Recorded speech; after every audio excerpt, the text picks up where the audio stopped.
Partie numéro 10, nous sommes dans la partie juridique, partie intéressante qui peut être en fait totalement déléguée, mais c'est important et intéressant de connaître les tenants et les aboutissants de cette partie. Donc, partie juridique, c'est quoi? Qu'est-ce que nous allons voir dans cette partie numéro 10? Donc, premier point, nous allons voir les contrats et obligations légales. Contrats et les obligations légales liées à la propriété immobilière en France, y compris les baux, les assurances et les normes de sécurité. Deuxième point, les responsabilités du propriétaire, parce que bien entendu le propriétaire a des droits, mais il a également des devoirs envers les locataires. Les responsabilités en tant que propriétaire de biens immobiliers, notamment en matière d'entretien, de sécurité et de respect des règlements. Enfin, troisième point, nous verrons les recours en cas de litige, présentation des recours juridiques disponibles pour les investisseurs en cas de litige avec des locataires, des entrepreneurs ou d'autres parties prenantes. Moi personnellement, j'ai eu des problèmes avec des entrepreneurs, avec des locataires et bien entendu, j'ai toujours délégué les actions juridiques, que ce soit à des huissiers ou à des avocats. Pourquoi? Parce que je préfère optimiser encore une fois mon temps et dédier mon temps à de la valeur ajoutée et déléguer des actions à des professionnels qui font ça tous les jours et dont c'est le métier. Ok, c'est parti. Premier point, contrat et obligations légales. Contrat et les obligations légales liées à la propriété immobilière en France, y compris les baux, les assurances et les normes de sécurité. Donc, premier point, on est propriétaire. Qu'est-ce qu'on cherche à faire? On cherche à louer. Pour louer, qu'est-ce qu'on fait? On fait un contrat de location. Bien entendu, le contrat de location peut être réalisé soit si le propriétaire décide de louer directement à un locataire, ou dans le deuxième temps, s'il passe par une agence, c'est l'agence qui va se consacrer à faire les contrats de location et c'est pour ça qu'elle est payée. Donc contrat de location, explication des termes et des conditions typiques d'un contrat de location en France, y compris les droits et les responsabilités du propriétaire et du locataire. Donc pour la faire simple, contrat de location, si c'est nu, il y aura en fait l'identité du locataire. Si c'est un professionnel, identité du preneur, durée du bail, est-ce que le bail est reconduit, oui ou non. Si c'est de la location LMNP, donc en gros en meublé, ou LMP en meublé, il y aura la liste de tous les équipements qui ont été mis à disponibilité auprès du ou des locataires. Et bien entendu, identité de la personne qui gère le bien, est-ce que c'est l'agence, est-ce que c'est le propriétaire en direct, et bien entendu, état des lieux, est-ce que le bien est en bonne condition ou pas. C'est ce qui va permettre de gérer en fait les conflits s'il y a un dégât au niveau de l'appartement. Bien entendu, l'assurance, est-ce que le locataire est assuré? En général, on veut une assurance habitation. Pour le propriétaire, assurance, donc ça c'est pas demandé, mais quand un propriétaire achète un bien, la banque demandera l'assurance de propriétaire non occupant, donc ça c'est important. Quoi d'autre? Après, effectivement, obligations légales, information sur les obligations légales en matière de sécurité, d'hygiène et d'entretien des biens immobiliers, ainsi que les sanctions en cas de non-respect. Donc, information, donc obligation légale. Effectivement, le propriétaire, il a une obligation de louer des appartements ou je sais pas, une maison ou quoi que ce soit, qui soit opérationnel, de bonne qualité, qui respecte bien entendu les normes d'hygiène pour proposer un logement de qualité donc aux locataires. Donc d'hygiène, d'entretien, il faut que les logements soient bien entretenus, idéalement rénovés. Voilà, détecteur de fumée, gestion de la maintenance quand il y a besoin, nettoyage des lieux. Et bien entendu, si ces points ne sont pas respectés, le locataire peut engager des recours et des procédures envers le propriétaire. Je donne un exemple. Il y a un logement qui est loué, un logement insalubre, le locataire peut prendre des mesures pour poursuivre le propriétaire et le propriétaire aura le devoir de reloger le locataire. Donc responsabilité, troisième point, responsabilité envers les tiers, rappel des obligations juridiques envers les tiers tels que les voisins et les autorités locales pour éviter les litiges et les réclamations. Donc bien entendu au niveau de l'utilisation du bien, donc si par exemple j'ai acheté un appartement ou un immeuble et que c'est la destination des biens, c'est à titre de résidence, en fait je ne vais pas mettre un commerce, je ne vais pas mettre une boîte de nuit, etc., qui peut gêner de par ou un restaurant qui peut gêner de par le bruit ou les odeurs les voisins. Donc faut se mettre en règle avec la juridiction, avec le plan local d'urbanisme de la mairie. Donc si par exemple un lot est cadastré en tant qu'appartement, en tant que résidentiel, ce ne sera pas un commerce. Par contre, si le lot est cadastré et la destination est un commerce par exemple, je ne mettrai pas un appartement dedans sans autorisation, sinon je peux être retoqué par la mairie, je peux avoir des amendes également. Donc voilà, au niveau il est important de se mettre en règle avec la législation de la ville. Deuxième sous-partie, responsabilité du propriétaire, les responsabilités en tant que propriétaire de biens immobiliers, notamment en matière d'entretien, de sécurité et de règles et de respect des règlements. Donc par rapport à matière d'entretien, donc je l'ai évoqué, donc bien s'assurer que le bien est entretenu régulièrement, une fois par mois, 2 fois par mois s'il y a une personne qui fait le ménage. S'il y a une façade, bien s'assurer que la façade elle est correcte. Des fois il y a des mairies qui peuvent imposer un ravalement au propriétaire d'un bien, donc ça c'est important.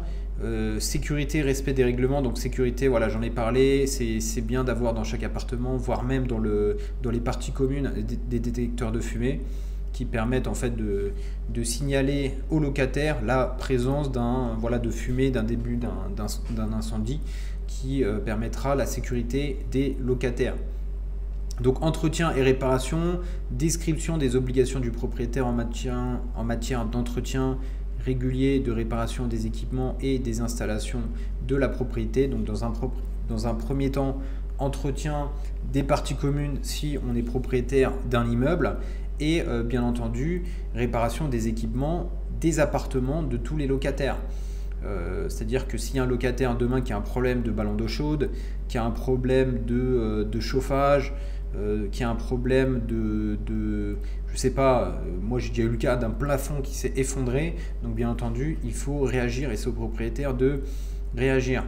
Et bien entendu il y a des choses également qui sont bien entendu en fonction des appartements, il y a de la maintenance qui est en fait à être gérée directement par les locataires et il y a des postes qui sont à gérer impérativement par les propriétaires. Je donne un exemple, il y a un locataire qui se plaint d'un évier bouché, d'une ampoule qui ne fonctionne plus, donc ça en fait le locataire peut se débrouiller seul par rapport à ça. Par contre, il y a un problème de ballon d'eau chaude, il y a un problème de chaudière, il y a un problème de chauffage, il y a un problème de fenêtre, effectivement c'est au propriétaire d'engager les frais et de gérer la maintenance, propriétaire ou agence immobilière. Deuxième point, donc sécurité, conformité, j'en ai un peu parlé avec la partie détecteur de fumée, mise en avant de l'importance de respecter les normes de sécurité et les réglementations en vigueur pour protéger les locataires et éviter les sanctions. Donc bien entendu, j'ai parlé du détecteur de fumée, c'est bien d'avoir des détecteurs de fumée partie commune, appartement. Moi personnellement c'est ce que j'ai mis dans mes immeubles. Après quoi d'autre, au niveau je donne un autre exemple, je sais pas, au niveau du toit, il pleut, il faut s'assurer que le toit soit de bonne qualité, qu'il puisse permettre l'évacuation des eaux proprement, avec tout ce qui est gouttière, non bouchée. Bref, il y a pas mal de postes, je pourrais les lister en détail si besoin, j'ai déjà listé une liste, dis-moi en commentaire si tu as besoin que je rentre un peu plus dans le détail et je donnerai la liste.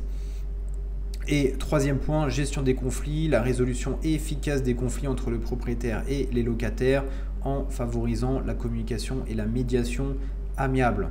Bien entendu, là on parlait de tout ce qui est maintenance, on est dans la partie juridique, parfois il peut y avoir des impayés, il y en aura toujours, parce qu'en France, voilà, on est moins, comment dire, par rapport à des pays, on va dire, en Asie ou au Moyen-Orient ou aux États-Unis. Alors déjà, il y a des pays où les locataires doivent payer 1 an d'avance. Bien entendu, par exemple aux États-Unis, si le locataire ne paye pas, on peut directement appeler la police et c'est le shérif en fait qui vient directement évacuer le mauvais payeur. Donc en France, c'est un peu plus compliqué, ça prend un peu plus de temps. Donc voilà, en cas de litige, bien entendu, avant de lancer des poursuites, il faut discuter, proposer peut-être un plan d'appurement avec le locataire en place, essayer de comprendre est-ce que c'est une mauvaise passe, est-ce que sa situation va s'améliorer dans un futur proche, proposer des solutions, et puis après là, effectivement, s'il refuse de collaborer et de trouver une solution, à ce moment-là, on va lancer une procédure. Donc dans un premier temps, commandement de payer via un huissier de justice, et après, une fois que toutes les actions huissier de justice sont passées, le dossier est transmis auprès d'un avocat qui va plaider devant le tribunal. Donc voilà, moi j'ai envie de dire, toujours déléguer ce type d'action. Donc dans un premier temps, l'agence peut envoyer des relances de paiement, etc. Et puis après, voilà, ne pas hésiter à engager les services d'un huissier et ensuite d'un avocat. Donc recours en cas de litige, j'en ai un peu parlé. Présentation des recours juridiques disponibles pour les investisseurs en cas de litige avec des locataires, des entrepreneurs et d'autres parties prenantes. Donc voie de recours, présentation des options disponibles pour résoudre les litiges immobiliers tels que la conciliation, la médiation, l'arbitrage et le recours judiciaire. Donc bien sûr, dans un premier temps, toujours favoriser le dialogue. Essayer de comprendre qu'est-ce qui ne va pas, est-ce qu'il y a des solutions, proposer des solutions. Tout à l'heure, je parlais d'un plan d'appurement. Si c'est une société de travaux avec un artisan, essayer de trouver des solutions. Peut-être laisser un peu plus de temps, mettre moins la pression au niveau du calendrier. Et puis, bien entendu, s'il n'y a pas de solution, là, effectivement, on va encore une fois passer par un huissier. Donc, si c'est un non-paiement de loyer, donc le huissier va faire un commandement de paiement. Et si c'est une entreprise, par exemple, qui a abandonné un chantier, l'huissier, pareil, il peut faire un commandement de reprise de travaux sous 30 jours, sous je sais pas, 1 mois, etc. Et bien entendu, l'huissier peut faire un constat d'abandon de chantier. Et puis, une fois que le constat est fait et que par exemple, le locataire n'a pas payé après qu'il y a eu un commandement de paiement, ou lorsque l'artisan n'a pas repris les travaux alors que l'huissier a engagé un commandement de reprise de travaux, là, une fois que cette étape est passée, donc il y a toujours un délai, ça peut aller de 30 jours à une période qui soit un peu plus élevée. Donc c'est l'avocat qui va prendre le dossier et qui va engager les procédures auprès soit du tribunal administratif ou du tribunal de commerce. Deuxième point, rôle des professionnels. Rappel de l'importance de consulter des professionnels du droit immobilier tels que les avocats spécialisés pour obtenir des conseils juridiques appropriés. Bien entendu, les avocats, les huissiers, ils sont experts, c'est leur métier, donc j'ai envie de dire, ne perds pas ton énergie à essayer de relancer les locataires, à relancer les artisans, etc. Bon, au départ, dans la phase de communication, de médiation, c'est intéressant, c'est important. Mais après, s'il n'y a pas de résultat, juste délègue l'action à des professionnels et fais-leur confiance. Et c'est eux qui vont gérer ça, sachant que ce sont des actions qui peuvent être longues. Donc autant déléguer tout ça et prendre du recul. Ensuite, troisième point, prévention des litiges. Manière de minimiser les risques de litige en adoptant les pratiques de gestion transparente et en maintenant des relations positives avec les parties prenantes, bien entendu. Mieux vaut prévenir que guérir. Donc j'ai envie de dire, pour tout ce qui est locataire, bon, des fois on achète des biens, on n'a pas la chance de choisir les locataires, donc on achète le bien avec les locataires en place. Mais une fois qu'il y a un renouvellement de locataires, voilà, ne pas hésiter à bien sélectionner les dossiers, pour éviter de tomber sur tout simplement de mauvais profils. Et pareil, pour tout ce qui est artisan qu'on va contracter en fait pour travailler avec eux, bien s'assurer que ce soit des artisans qui sont recommandés, qui ont un bon track record, qui ont fait des chantiers de qualité et surtout qui ont les reins solides pour gérer le type de chantier que tu vas leur proposer. Je crois que j'en ai parlé sur la précédente vidéo sur rénovation, travaux et maintenance. Voilà, et je termine comme d'habitude par une citation: la force du droit doit l'emporter. Allez, je recommence. Je termine par une citation de Raymond Aron: la force du droit doit l'emporter sur le droit de la force. Donc bien entendu, encore une fois, s'il y a des impayés, ça ne sert à rien d'aller au contact physique avec le locataire.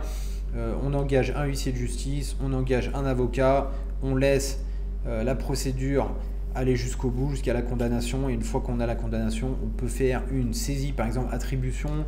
Voilà, l'huissier aura la capacité de saisir sur le compte du mauvais payeur. Donc autant voilà, prendre de la distance, ne pas mettre d'émotionnel dans cette situation inconfortable, déléguer un huissier de justice à un avocat et on les laisse faire le travail sur le long terme. Voilà, il faut faire confiance en la justice.